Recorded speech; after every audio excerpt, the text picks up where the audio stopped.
Assalamualaikum warahmatullahi wabarakatuh. Saya ucapkan selamat datang kepada seluruh peserta mata kuliah manajemen proyek perangkat lunak. Pada video kali ini kita akan membahas tentang manajemen lingkup proyek perangkat lunak sebagaimana yang sudah tercantum pada milestone yang sudah Anda peroleh, bahwa setelah pengerjaan proyek charter minggu lalu, kali ini kita masuk ke fase pembuatan lingkup proyek. Lingkup merupakan semua pekerjaan dan proses-proses yang harus dilakukan untuk membuat suatu produk dalam proyek. Anda harus bisa mengingat, Anda harus bisa menetapkan berdasarkan spesifikasi umum yang ada pada request for proposal, hal-hal apa saja yang harus Anda kerjakan, dan hal apa saja yang tidak perlu dikerjakan.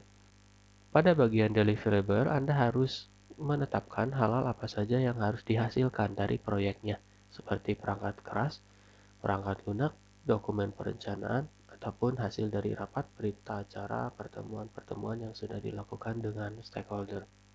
Nah, pada bagian manajemen lingkup proyek, mencakup proses-proses yang harus dilakukan dalam mendefinisikan dan mengendalikan apakah pekerjaan itu merupakan bagian dari proyek atau bukan.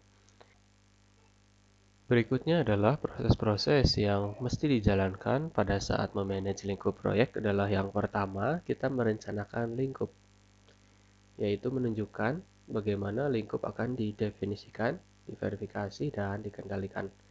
Kemudian yang kedua, kita juga mesti bisa mendefinisikan lingkup.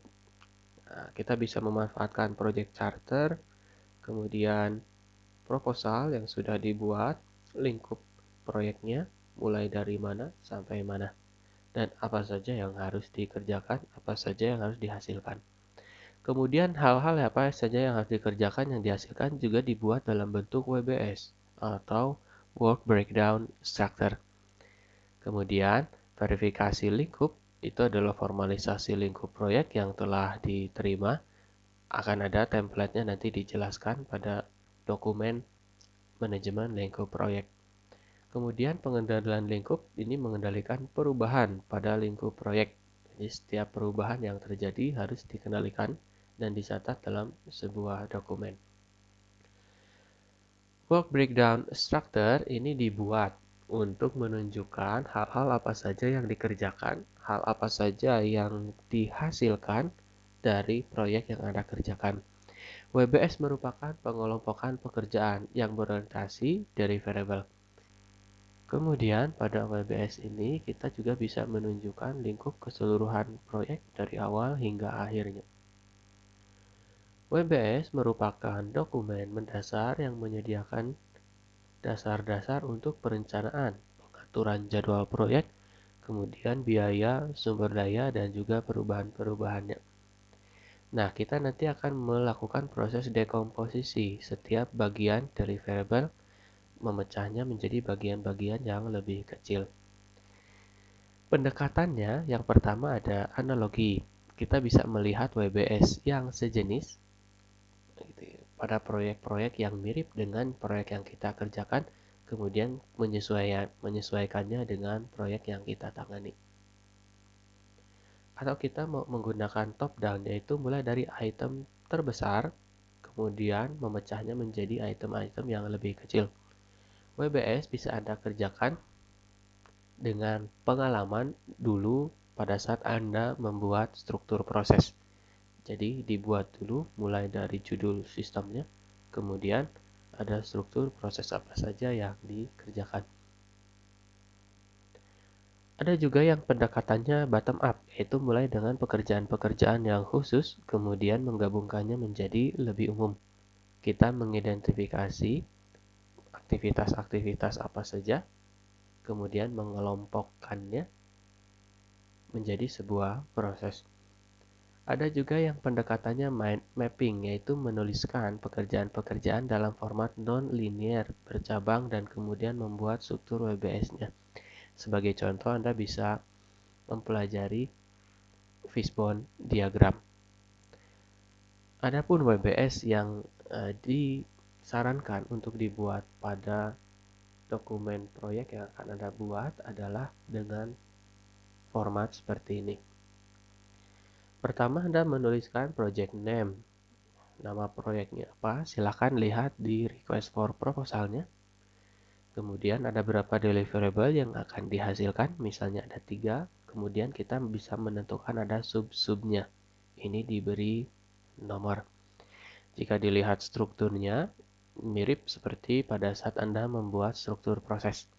Jadi pengalaman itu bisa Anda gunakan untuk membuat work breakdown structure. Saran saya pada saat membuat work breakdown structure ini, salah satu contoh yang mungkin bisa Anda lakukan adalah dengan memanfaatkan metodologi yang Anda gunakan untuk menyelesaikan proyeknya. Misal, Anda akan menggunakan waterfall. Jika waterfall terdiri dari proses-proses 1. Problem definition, 2. Analysis, 3. Design, 4. Coding, 5. Testing, kemudian 6. Implementation, 7. Operation and maintenance. Nah, setiap tahapan pada waterfall tersebut bisa Anda tempatkan di deliverable yang di level 1 ini. Contoh, misalnya problem definition kita tempatkan di deliverable 1. Dari problem definition kita tentukan subnya apa saja. Misalnya melakukan wawancara, maka hasilnya adalah berupa dokumen wawancara itu. Kedua, melakukan observasi terhadap sistem yang ada saat ini. Ketiga, kita melakukan studi literatur, maka di setiap aktivitas itu akan ada hasilnya berupa dokumen. Dokumen hasil studi literaturnya, dokumen hasil dari observasinya, dokumen hasil dari wawancaranya. Yang kedua, misalnya kita menempatkan analisis. Dari analisis tadi, apa yang dihasilkan? Nah, itu Anda bisa tempatkan di sub-subnya. Misalnya analisis itu terdiri dari investigasi sistem saat ini. Kemudian menganalisis kebutuhan, kemudian menetapkan apa saja yang dibutuhkan oleh proyek tersebut. Yang ketiga, deliverable-nya bisa kita tempatkan desain sistem. Desain itu apa saja yang dilakukan, misalnya mendesain proses, mendesain data, mendesain backbone jaringannya. Maka dari situ Anda bisa menetapkan hasil dari desain-desain tersebut pastilah berupa rancangan dan seterusnya. Jadi silakan Anda bisa menggunakan WBS ini untuk mengisi bagian WBS yang ada di template. Nah, lalu kita lihat ini adalah dokumen atau template untuk membuat scope management plan. Pada bagian cover, Anda bisa buat sekreatif mungkin. Silakan buat cover sekreatif mungkin yang related terhadap proyek yang dikerjakannya. Kemudian, pada bagian control, Anda harus menuliskan pertama bagian dokumen information, dokumen ID, jadi disesuaikan dengan proyek yang Anda kerjakan. Dokumen ID diisi dengan, misal jika proyeknya adalah Magic Park yang pertama, berarti Anda tulis PMP 01. PMP 01 strip scope management plan. Dokumen owner silakan tulis nama tim developer Anda, kemudian tanggalnya, tanggal saat ini pengerjaan, kemudian kapan terakhir di save, kemudian nama filenya silakan sesuaikan dengan nama file dari dokumen yang Anda buat ini. Ya, history. Nah, ini versinya jika sudah mengalami revisi berarti 1 titik berapa, jika belum pernah mengalami revisi 0.0 tanggalnya kapan, dan silakan tuliskan apa yang berubah. Dokumen approval setidaknya ada 3 hal ini, project sponsor, project review group, dan project manager. Project manager adalah identitas Anda, tanda tangan, kemudian tanggalnya kapan. Yang ada di sini, jika ada silakan tulis, jika tidak bagian-bagian ini bisa Anda hapus. Lalu kita masuk ke konten.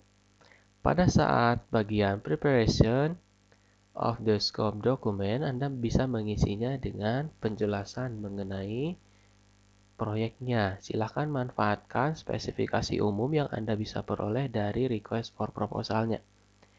Nah, ini bagian-bagian ini bisa Anda gunakan untuk penjelasan awal mengenai lingkup proyeknya di bagian ini.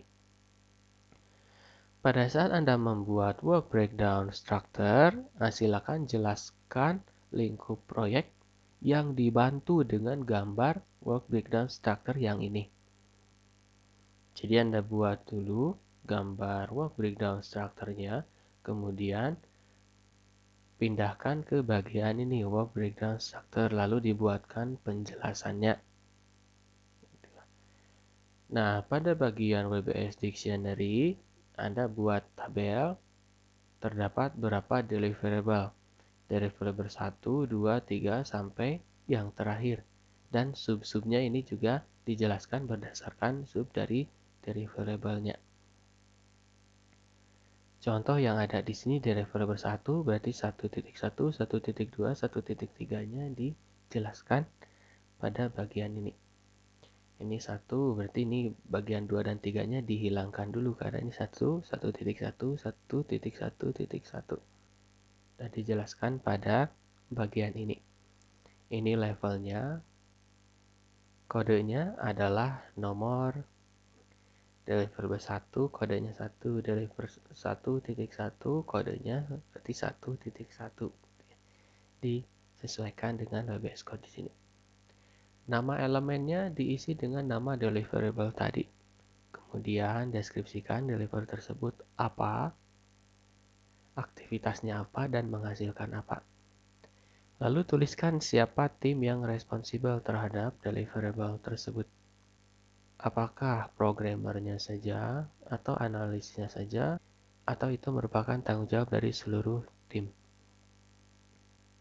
Nah, kemudian deliverable acceptance ini harus bisa menjelaskan deliverable itu diterima jika apa saja tulis kriterianya.